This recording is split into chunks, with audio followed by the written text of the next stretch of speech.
hello students आजिर क्लासत पढ़िम question number 8 so question number 8 तो आमक दिया আছে কি এমৰ মান নির্ণয় করা যাতে -3 পাওয়ার m + 1 into -3 power 5 is equal -3 পাওয়ার 7 এই কোশ্চেনটা তোমালোকৰ কাৰণে এটা ইম্পৰ্টেন্ট কোশ্চেন হয় হল আৰু ইয়াৰ পৰা কি কৰিব দিছে আমাক যে এমৰ মান নিৰ্ণয় কৰিব লাগে ইয়াত চোৱা এটা সমীকৰণ আছে আমাৰ আৰু সমীকৰণত চোৱা m আছে আমাৰ হয়নে নাই এই এমৰ মানটো আমাক ওলাব লাগিব সো একেবাৰে সহজ পদ্ধতি ঠিকাই দিম অলপমান মনোযোগ দিয়া আগত তুমি সমীকৰণটো লিখি লবা কি দিয়া আছে -3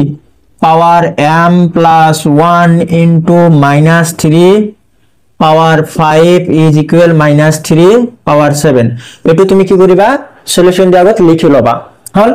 এতিয়া তোমালোকে এটা বস্তু লক্ষ্য কৰা ইয়াতে সোয়া -3 ইয়াতেও সোয়া -3 তাৰ মানে ভূমি দুটা আমাৰ কি আছে সেম আছে হনে নাই এই তলত জিবিলাক থাকে এবিলাকৰ নাম কি ভূমি আৰু ওপৰত জিবিলাক m + 1 5 7 এবিলাকৰ নাম কি পাওয়াৰ বা ঘাত নাইবা সূচক হনে নাই আৰু ঘাতৰ তলত জিবিলাক থাকে এবিলাকৰ নাম কি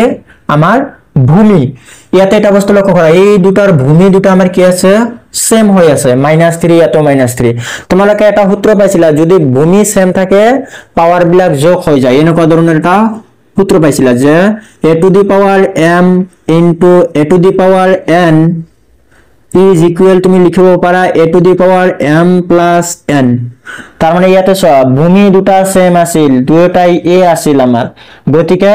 আমাৰ পাওয়ার দুটা কি হৈ যায় যোগ হৈ যায় m plus n লিখিব লাগে m plus n দুটা পাওয়ার আমাৰ যোগ কৰি দিব লাগে যদি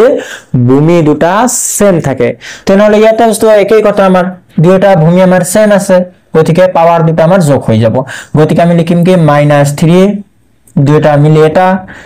m plus 1 প্লাস কৰিব লাগিব কোনটো 5 হনে নাই কাৰণ এই দুটা পাওয়াৰ আমাৰ যোগ কৰিব লাগিব পাওয়াৰ দুটা আমি যোগ কৰি দিলো is equal কি হ'ব -3 পাওয়ার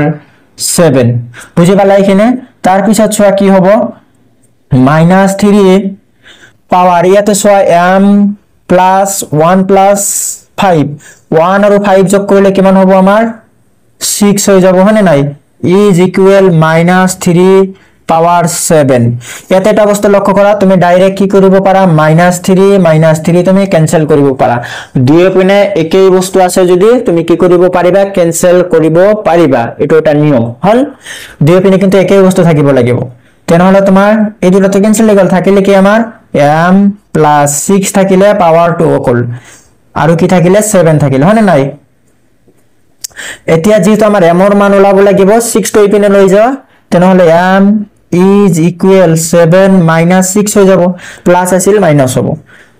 m is equal কি হ'ব 7 - 6 মানে 1 গতিকে এইটোই কি হ'ব আমাৰ নিৰ্ণয় m ৰ মান সো কোশ্চেন নাম্বাৰ 8 ৰ সলিউশন আমাৰ ইমানখিনিয়ে সো আজিলৈ ভিডিওটো ইমানেই ভিডিও ভাল লাগিলে লাইক এটা কৰি দিয়া আৰু চেনেলত প্ৰথমবাৰৰ বাবে আহিলে চেনেলটো সাবস্ক্ৰাইব কৰি লোৱা